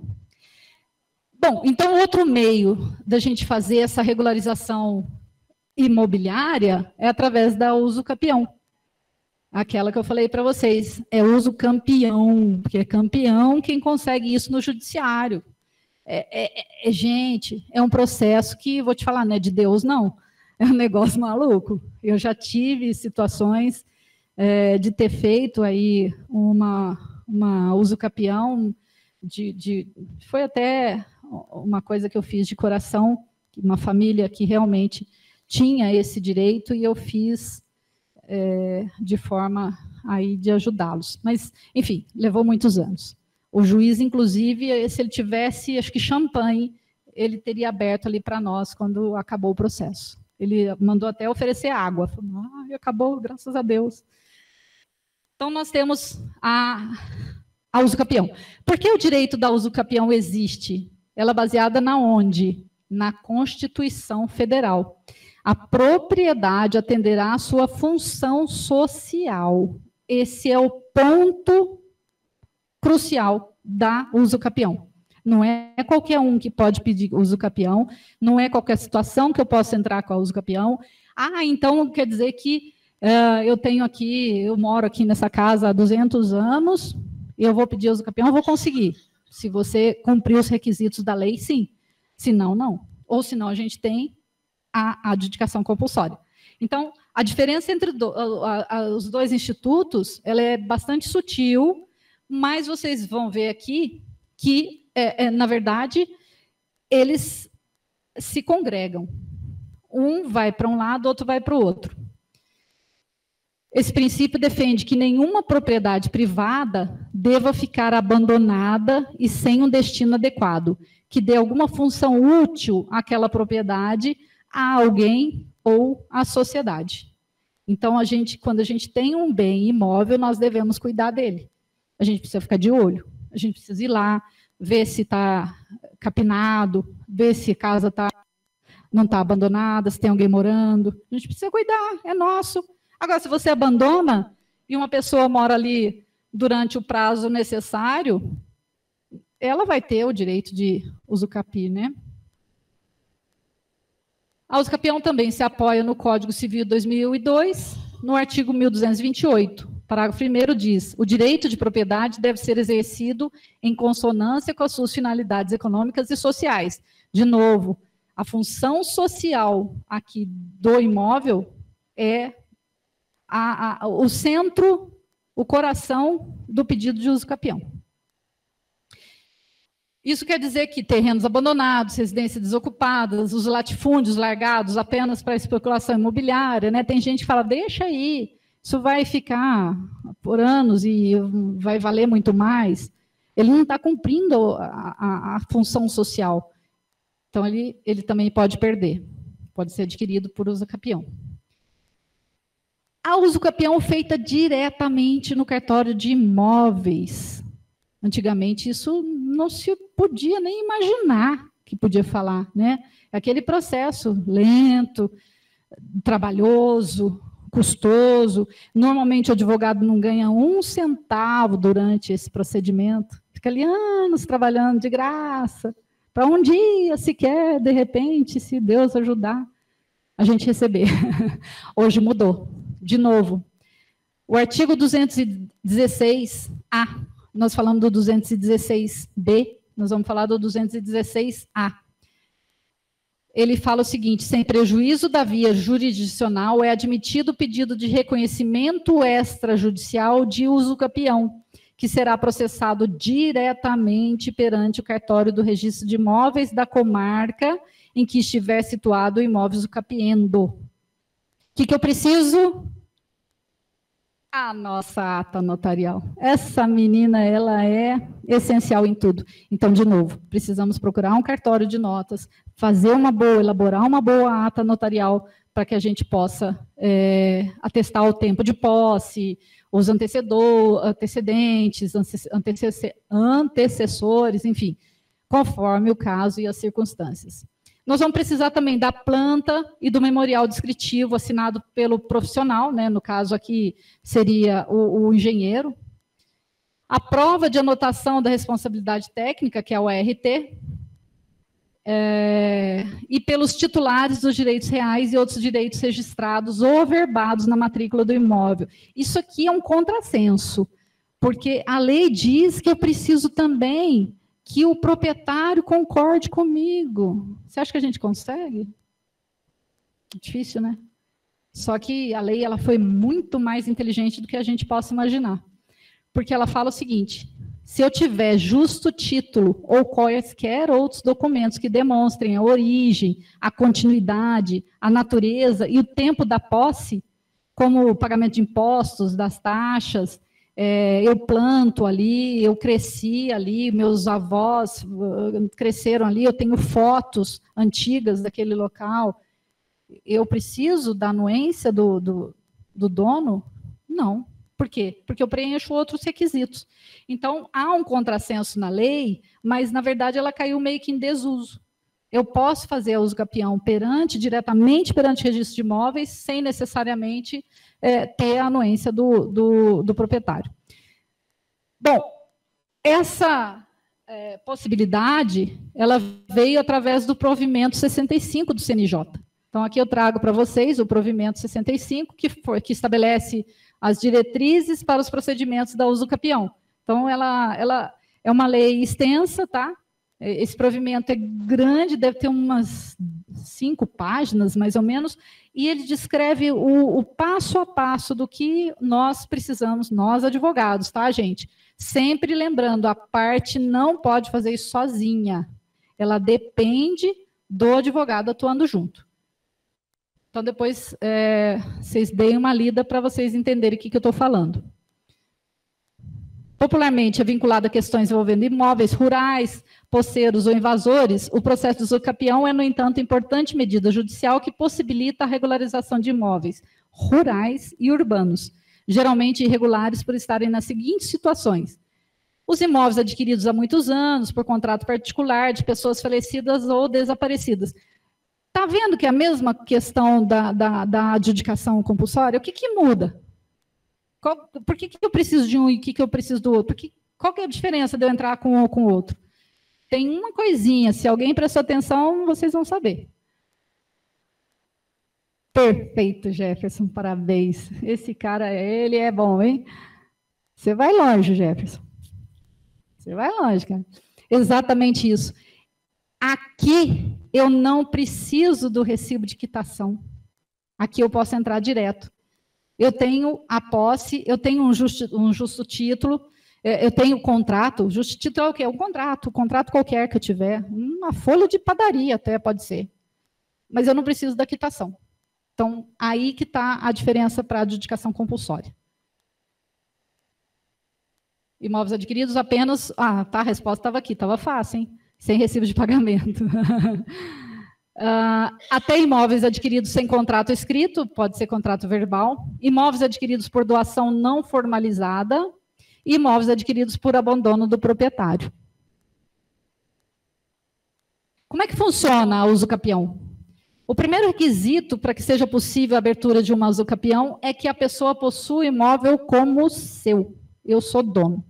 Eu me apresento como dono. Onde você mora? Eu moro na rua tal, número tal. Há quanto tempo você mora lá? Putz, moro desde 1900 e lá vai bolinha. Eu tenho que comprovar esses 1900 e lá vai bolinha. Não adianta eu só alegar. Quem alega, prova. Segundo requisito é o tempo que a pessoa mora neste imóvel. Então, para usucapião extraordinária, 15 anos, podendo ser reduzido para 10. Para a ordinária, 10, podendo ser reduzido para 5. A especial urbana, 5. A rural, 5. A coletiva, 5. A familiar, 2. Vou falar dessa familiar, é polêmica, gente. Esse trem aqui dá pano para manga também. Polêmico. E a indígena, que são 10 anos. Para que alguém peça usucapião de um bem, é necessário que o indivíduo tenha posse exclusiva, esteja nele ou utilize constantemente. Então, não posso ir lá de vez em quando e falar, é meu, eu tomo conta, eu venho aqui roçar todo mês. Isso aqui é meu, eu nunca vi o dono. Ele só manda o Pix. Pix cai para lá, Pix cai para lá, não, mas é meu. Sou eu que mando, sou eu que olho, que eu que cuido. Então, não é assim, tá? Eu preciso utilizar ele constantemente, eu preciso fazer dele a minha casa, o meu lar. De forma ininterrupta, que não obtenha de forma violenta ou clandestina. Isso também é muito importante. Eu chego lá, arrombo a cerca, finco lá uma bandeira e falo, aqui é meu. Aqui ninguém me tira, daqui eu não saio. Não pode ser assim. Isso é uma forma violenta e clandestina. Isso quer dizer que a pessoa precisa estar com o bem, com a real intenção de posse, que não esteja com o bem subordinado a ninguém e ninguém o peça durante o período que a pessoa esteve na sua posse, para que alguém peça de volta. Então, imagina que eu tenho um contrato de comodato. Eu tenho um contrato de comodato, a pessoa deixa eu ficar ali, estou ali há 10 anos, 15 anos, até 20 anos, a pessoa nunca me pediu, nunca me cobrou R$1, mas eu tenho um contrato de comodato que diz que eu posso pedir a posse de volta a qualquer momento. Isso também indefere a usucapião. Eu tenho uma locação, olha só, isso aí é interessante. Vou contar uma história para vocês ficarem bem espertos. Como é que é a intenção da lei? A intenção diz que você tem que ter a intenção de dono. Eu moro no imóvel e eu alugo. Eu pago aluguel todo mês. Só que o que acontece? No meio desse caminho, eu moro lá, vamos falar há 10 anos, né, que é a usucapião ordinária. Então, eu moro há 10 anos nesse imóvel. E o proprietário, para quem eu pagava mensalmente, morreu. Morreu. Eu fiquei sabendo, ele morreu, eu tentei pagar. Eu não achei ninguém que eu pudesse pagar. Ninguém quis receber. Não é comigo, não sei, não tem inventário, ninguém fez nada. E eu moro ali há 10 anos. Eu continuo morando. Ninguém nunca me cobrou. Nunca ninguém foi lá reclamar a posse. Falou, você não me paga, você sai daí. Nunca entrou com uma ação de despejo. Nunca entrou com nada. E eu continuo morando lá durante 1 ano, 2 anos, 5 anos. E ninguém me incomodou. Eu posso pedir usucapião? O que você acha, doutora Nivalda? Posso. A partir deste evento que eu parei o último pagamento. Exatamente. Aí começa a contar o prazo. Não aquele prazo que eu tinha lá atrás. Tá bom, obrigada. Enquanto você estiver lá pagando ou você estiver subordinado ao dono, como no caso de um comodato, isso não dá para você ter uma usucapião, não dá para você pedir. Agora, a partir do momento que ninguém reclamou essa posse, eu posso pedir. Isso quase ninguém sabe, mas pode. Dessa forma, a usucapião não pode ser utilizada onde a pessoa ocupa o bem e tem conhecimento de que não é seu proprietário. Bom, né? Vamos lá, caseiro também, né? O caseiro sempre acha, né? É meu, moro aqui. A usucapião não pode ser utilizada em bens móveis ou imóveis públicos. Eu não posso ter usucapião de um carro. Alguém me emprestou o carro, e eu estou com o carro, nunca ninguém foi reclamar do carro. Eu posso pedir o carro, posso passar ele pedindo Detran, passa para o meu nome? Não posso. O bem é público, como eu falei para vocês. Eu moro ali naquele loteamento clandestino, nunca foi regularizado, mas eu moro ali há anos. Quando eu vou procurar a matrícula daquele imóvel, eu também não achei a matrícula. Não tem matrícula, então não tem dono. Oba, eu tenho uso capião. Só que não. Por quê? Porque eu tenho que fazer uma pesquisa extensa da cadeia dominial, porque uma hora vai ter que ter a inscrição, a transcrição vai estar lá. Existe uma, ou se não existir matrícula, vamos dizer assim, aí vai ser o quê? Um bem devoluto. Se é bem devoluto, é da União. Então também é bem público, então também não posso. Então tem umas questões assim sutis que a gente precisa prestar muita atenção. Os tipos de uso capião, mais ou menos eu passei ali para vocês, que é a extraordinária, que ela não depende de um justo título, tá? Eu não preciso ter papel. Eu entrei, comecei a morar naquela casa, nunca ninguém foi lá, nunca ninguém me reclamou, eu estou ali de boa fé, a pessoa ela acha que ela é dona, ela sempre se comportou como dona, ela foi na prefeitura, ela paga os IPTUs desde sempre, ela achou que aquilo fosse dela. Ou, de repente, ela até comprou e não guardou o contrato, rasgou, sumiu, ela não precisa ter esse justo título. Tá? Então, essa é a extraordinária. Ela está prevista no Código Civil, no 1238, e é necessário ter a posse por 15 anos de forma pacífica, sem interrupção, nem oposição do seu dono original. O dono nunca vai poder ter proposto uma ação contra você para você sair daquele imóvel. Então, estou ali, estou pacífico há 15 anos. Nunca ninguém veio reclamar daquela posse. Eu consigo, através da uso capião extraordinária. Esse prazo, hoje em dia, pode ser diminuído para 10 anos, caso o imóvel seja sua morada e tenha feito obras no local ou tenha alguma atividade produtiva. Eu planto, eu vivo daquilo, eu tenho uma horta ali, tá? Outra coisa, não tem necessidade também de ser imóvel pequeno ou grande, não tem limitação de metragem, tá bom? A Constituição fala 250, mas para ordinária. Aí a gente cai com os prazos e os requisitos se tornam outros, mas na extraordinária eu estou ali naquele sítio que ficou no meio da cidade, morando sem nenhuma oposição de ninguém, eu posso conseguir, então, a uso capião extraordinária. De qual forma? Da mesma forma. Eu preciso entrar no judiciário? Não. Vou direto ao registro de imóveis, com a ata notarial atestando tudo isso. A ordinária, 1242, aí aqui sim, a pessoa tem que ter o justo título e a boa-fé. Justo título é todo e qualquer ato jurídico hábil para transferir a propriedade, independentemente de registro. Traz como contratos, cessão, permuta, doação, também está sumulado.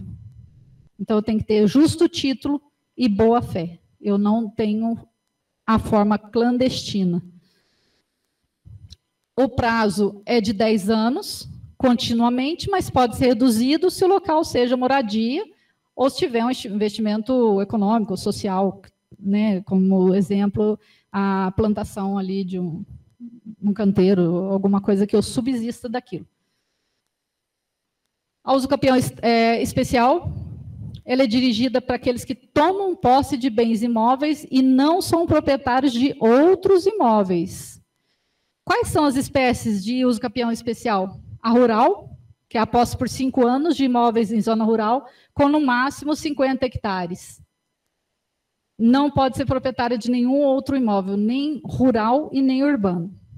A especial urbana, por 5 anos, sem oposição, a área precisa ser sua moradia e não pode ter outro imóvel. Aqui nessa especial urbana, é o caso de ter os 250 metros, tá? Eu não coloquei aqui, mas fica aí a informação. Uso capião coletivo, ocupação por populares de baixa renda para sua moradia durante 5 anos, ininterruptamente, sendo que este imóvel precisa ter uma área também superior a 250 metros. O imóvel, então, é dividido igualmente por número de ocupantes. Quem me fez essa pergunta no início? Foi você, Jefferson? que você perguntou se na adjudicação, se eu tiver vários donos, eu tenho que entrar uma para cada um. Aqui é a mesma coisa, tá? Eu não preciso. Eu tenho 10 famílias morando nesse terreno e eu reúno essas 10 famílias, é claro que elas têm que estar concordantes entre si, e eu entro com um único pedido de uso capião. A familiar, aquela que eu falei para vocês, que essa aqui está dando muita história. Veja, ela está prevista no 1240A do Código Civil. São imóveis urbanos de até 250 metros e que dividia com o ex-cônjuge ou ex-companheiro que tem abandonado o lar.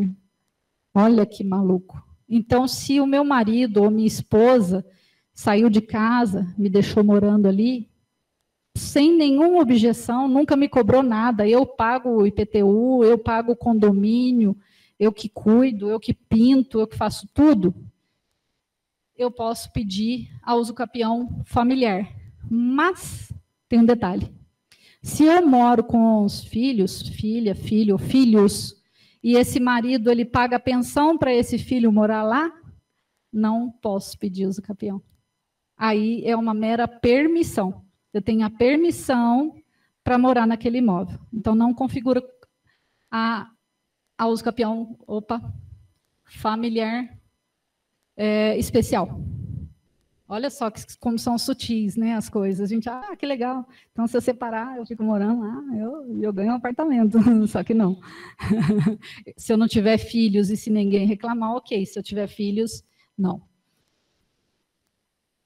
Requisitos também: não pode ser proprietário de outro imóvel e tem que ter não oposição por somente 2 anos. O prazo é bem curto, tá vendo?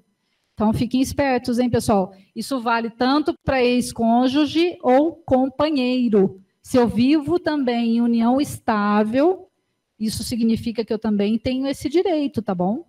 Não é só marido e mulher casados ali no papel, não. A especial indígena, nem vou ficar muito falando, porque a gente não tem muito índio por aqui, mas eles também podem usucarpir trechos de terras inferiores a 50 hectares. Precisa ocupar por 10 anos e não pode estar disputado por ninguém, né? Ele também não precisa de boa-fé ou justo título, ele pode estar ali e pedir a posse. No governo anterior, salvo engano, ele deu a posse para muitos indígenas. Ele regularizou muito a situação do indígena, que originalmente, se a gente for pensar, é o primeiro habitante daqui da nossa terra, né? Então, é um tratamento até injusto com eles. Eu tirar eles do lugar porque eles não têm a propriedade, eles não têm o título. Então, no governo anterior, foi feita essa coisa maravilhosa aí para eles. Quase não se fala nisso, né? É muita coisa, foi muita coisa regularizada. Uso capião de imóvel de herança. Olha, esse aqui também é legal, hein? Imóvel de herança também pode ser usucapido. O bem imóvel que seja de herança pode ser usucapido por um dos seus herdeiros. Entretanto, o processo exige alguns requisitos. Caso o imóvel tenha ficado como herança para um número qualquer de herdeiros, mas apenas um deles vive no local enquanto os demais abandonaram o bem, sem pagar suas taxas, contas e impostos, é possível sim entrar com pedido de usucapião. Então, de novo, é que nem do ex-companheiro. Caso um dos atenda os requisitos, na verdade, aí depende. Se for 250 metros, a 2 anos. 2 anos, sem oposição. Agora, vamos imaginar que eu e meus irmãos herdamos uma casa e eu tenho um irmão com mais necessidade. Permissão, eu permiti. Isso, toma conta, normal. Eu não posso abandonar ele lá. Ele vai achar que ele é um neto. Isso é muito comum, né? O neto fica na casa da avó ali que morreu e vai ficando, ninguém fala nada, é meu, é herdado. Um dia eu pego para vender. O dia que eu vou pegar para vender, o neto fala, não, isso aqui é uso capião. Olha lá. Foi entendido pelo Superior Tribunal de Justiça que é possível pedir a regularização como proprietário do terreno via uso capião. Se ele atender aos requisitos, né? Ou seja, não ser dono de outro imóvel, tá ali sem oposição, então ele tem alguns requisitos. 250 metros, tem alguns requisitos. Não tem problema. A família pode liberar, desde que a família continue tomando conta. Vá lá visitar, vai lá ver o imóvel, paga, junto com ele, paga o IPTU. Agora, se deixa ele pagando o IPTU sozinho, se for o caso de prédio, pagando o condomínio, ele está vivendo ali sem ninguém nem... Não. Tendo o contrato de comodato, acabou. Não tenho nenhum tipo de uso capião. Nenhum tipo de uso capião. É até interessante você fazer um comodatozinho ali para evitar esse tipo de problema, porque às vezes a família também chega e abandona, né? Muito comum. Ah, está olhando a casa, deixa lá. Tudo isso para falar sobre o quê? Sobre a desjudicialização. Então, o registro de imóveis ele tem sido um importante ente colaborador com a pacificação jurídica e social. Como vimos, a adjudicação compulsória é objeto de promessa de compra e venda de cessão, ela vem incluída pela Lei 14.382, que modificou o artigo 6.015, pelo 216A e B, e também com a retificação administrativa pelos 212 e 213. A execução extrajudicial da alienação fiduciária em garantia vai ter a notificação, a quitação, dispensando-se a execução judicial, já como ocorria nos procedimentos de execução extrajudicial normal. Né? E também temos agora a lei do marco legal das garantias. Esqueci de pôr a lei aqui. É 14.711. 14.711 de 2023. Marco legal das garantias. Muito boa também essa lei para desjudicializar a justiça. Inclusive, sendo possível, isso está sendo questionado no STF, você fazer a retomada de um bem móvel, de um veículo, sem passar pelo judiciário. Então, quem compra um carro financiado e não paga, a financiadora pode retomar agora, pela lei do marco legal das garantias, ela pode diretamente no cartório e pedir a retomada do veículo. Vai se criar ali uma constrição, se ele passar pela polícia, a polícia vai apreender aquele veículo e vai devolver para o dono. Então, nós estamos desjudicializando realmente a nossa justiça. Como nós vimos, como é que é possível, como é que a gente pode escolher entre a regularização pela adjudicação compulsória ou pela usucapião? Como vimos, embora tenham requisitos legais diferentes, a adjudicação é forma de aquisição derivada, isso é importante falar, tá?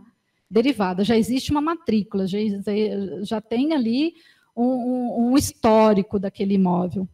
Já a usucapião, na verdade, ela é forma de aquisição originária. Você vai precisar do tempo de posse, o tipo de posse, a existência ou não da matrícula, mas a não existência da matrícula requer muito mais cuidados, nós precisamos fazer uma investigação muito profunda para saber se esse bem, de fato, não se trata de um bem público. E a gente também pode fazer através de um inventário, até pela própria adjudicação compulsória como forma de aquisição originária. Então, não necessariamente a gente vai usar a adjudicação compulsória o tempo todo para desjudicializar, tá? Às vezes é o caso da gente fazer primeiro o inventário para depois passar para a adjudicação compulsória, como eu expliquei anteriormente. Na dúvida, consultem a lei. Mãos a obras e vamos regularizar. Vamos ganhar dinheiro, moçada. O extrajudicial, acreditem no que eu estou dizendo, é vida. Você consegue resolver no extrajudicial em muito menos tempo do que no judicial. E aquilo que eu falei e prometi para vocês. Sigam meu Instagram e comente a última foto ou o Reels que eu pus lá, convidando para esse evento, tá? Com uma palavra eu quero, para que sejam disponibilizadas minutas da adjudicação compulsória extrajudicial e da usucapião. Na verdade, a adjudicação compulsória é um requerimento. O que eu vou disponibilizar aqui para vocês é a minuta da ata que deve ser feita no cartório, que é o documento mais importante. Tá? Então, vou disponibilizar para quem seguir aqui, Rose Borges Advogados. Essa sou eu. Como a professora Cris já tinha me apresentado, eu sou membro, hoje estou presidente da Comissão de Direito Imobiliário e Condominial aqui de Alfenas. Eu sou membro efetivo da Comissão Especial de Direito Imobiliário da OAB São Paulo. Eu também sou membro das comissões de Direito Imobiliário, Contencioso, Loteamentos, Incorporação, Locação e Negócios Imobiliários do IBRADIM. Por que é importante participar de tantas comissões para a gente estar o tempo todo atualizado? A gente tem aula todo santo dia, praticamente, de uma dessas comissões. Para quê? Para a gente se manter atualizado com o que há de mais moderno, o que há de realmente de soluções de conflitos, né? De como a gente fazer os nossos clientes terem segurança jurídica. Sou pós-graduada em Direito Processual Civil, Direito Civil e Direito Imobiliário. E fora 250 mil cursos aí que eu faço diariamente, que eu sou a louca dos estudos. Então, se eu puder deixar uma mensagem aqui final para vocês, eu já falei demais. Pessoal que está em casa, desculpa aí, viu? Acho que tomei bastante tempo aí de vocês. Espero que tenha ficado claro para todos a questão da gente poder fazer a desjudicialização através da adjudicação compulsória e também da uso capião. Não só a desjudicialização, mas nós vamos estar contribuindo até com o nosso município, com o crescimento do nosso país, porque um imóvel regularizado, ele vale muito mais. Ele valendo mais, você tem mais renda. E você tendo mais renda, você consegue vender, você consegue fazer um financiamento. Então, nós precisamos regularizar aqueles 30 milhões de imóveis que nós falamos lá atrás. Tem trabalho demais. Então, vamos lá arregaçar as mangas.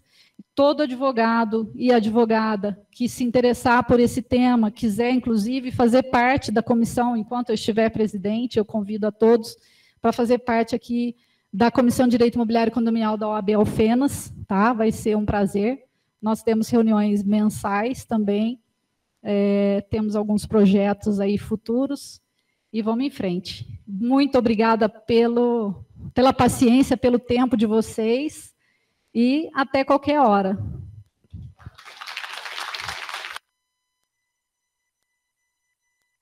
Gente, excelente palestra. Acho que foi muito esclarecedor. Vocês puderam participar, percebi que vocês se interessaram bastante pela temática. A doutora Rose trouxe bastante dicas aí. E eu abro agora, neste momento, para alguém, caso queira esclarecer mais alguma dúvida, fazer alguma consideração a respeito desse tema. Alguém gostaria? Não? Podemos encerrar? Então, doutora, muito obrigada aí, mais uma vez, pelo seu tempo, pela disponibilidade em dividir seus conhecimentos e experiências.